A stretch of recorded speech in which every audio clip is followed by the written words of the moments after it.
If you were to ask me, what is the most disturbing story you can think of in church history, there is one loud, resounding answer. Today, we venture into the icy depths of Dante's Inferno to discover the twisted tale of Archbishop Ruggieri and Count Ugolino. In the year 1308, Dante Alighieri began writing what would be one of the most influential works in Western literature, the Divine Comedy. This epic poem is divided into 3 parts, and it is the first part, the Inferno, that we shall delve into today. The Inferno takes us on a harrowing journey through the 9 circles of hell, with Dante being guided by the Roman poet Virgil. It's a dark tapestry woven with tales of sinners and their eternal punishments, each befitting the tormented based on their sins. Among these damned souls, 2 figures stand out in an everlasting tableau of betrayal and despair: Archbishop Ruggieri and Count Ugolino. In 13th century Pisa, a hotbed of political unrest and rioting, 2 figures find their fates entwined in a dark dance of ambition and betrayal. These men, initially allies, become bitter enemies due to Ugolino's growing influence and his implication in the death of Ruggieri's nephew. Political riots and unrest gave Ruggieri the pretext he needed to move against Ugolino. With the keys to the Muda Tower in his hand, Archbishop Ruggieri imprisoned Ugolino, along with his sons. Ugolino says he heard the tower's door being nailed shut. From that moment he knew they were condemned to a slow, agonizing death by starvation. From that moment, the fate of Ugolino and his family was sealed, locked away in darkness. Their cries echoed through the stone walls, a pitiable chorus that would be their last connection to the world outside. As days turned into weeks, their strength waned. The younger members of the family, Ugolino's sons, could not withstand the torment of starvation for long. One by one, they succumbed to their fate, their lifeless bodies lying cold on the floor. Faced with an unimaginable decision, Ugolino musters the will to make a harrowing choice. Hunger, the most primal of human instincts, compels him to cull from his own blood to sustain his wretched existence. It is then that Dante's chilling words take full effect. On that day, hunger proved stronger than grief.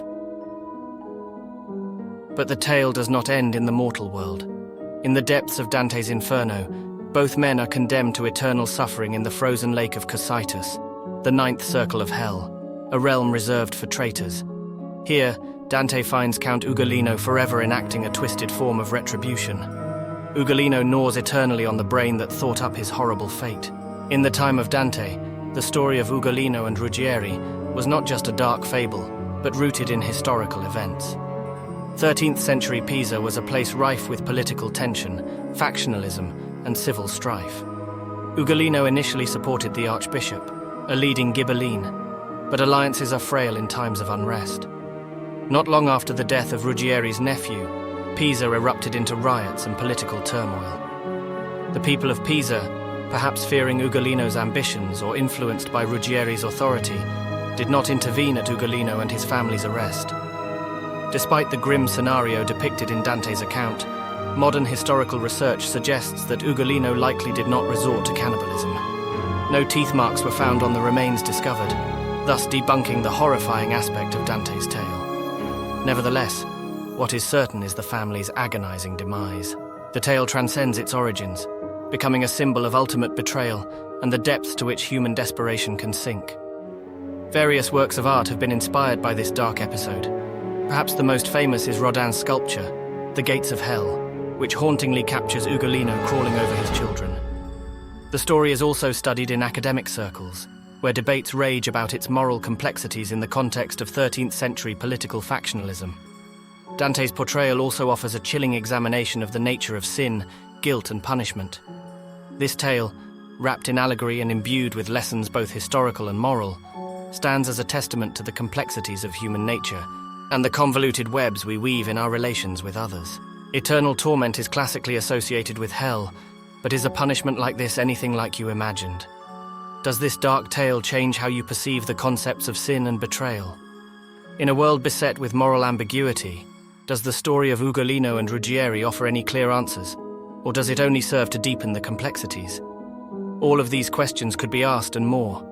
Dante is as complex as he is chilling.